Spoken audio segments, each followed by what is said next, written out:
Всичките ми думи изчезнаха наистина в момента, в който видях сълзите ви. Усетих сълзите в моите очи и знам пред думите на госпожата в ритуалната зала, знам, че тези сълзи бяха истинска любов, истинско щастие и знам, че ще ги съхраните заедно.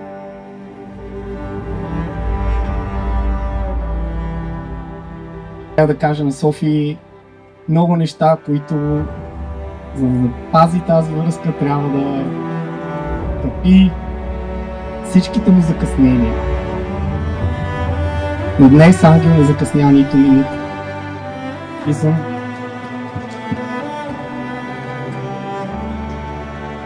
И той го направи заради теб.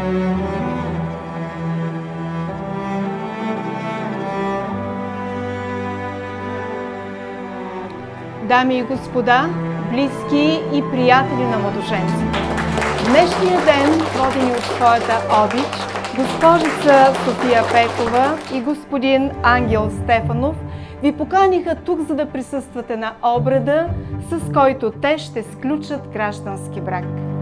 Съгласен ли сте да приемете за своя съпруга София Пекова? Да.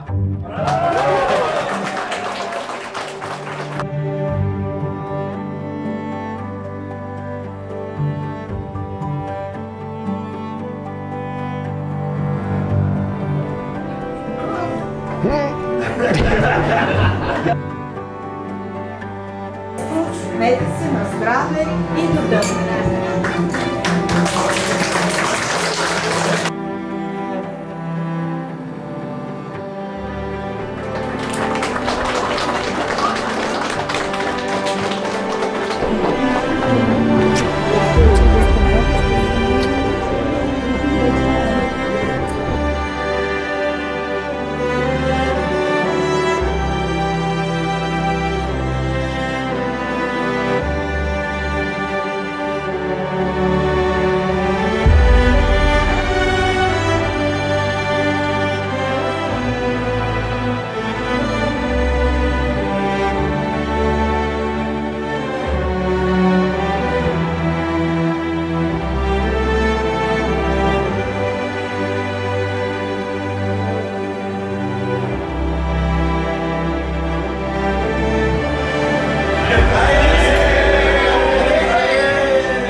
Laughing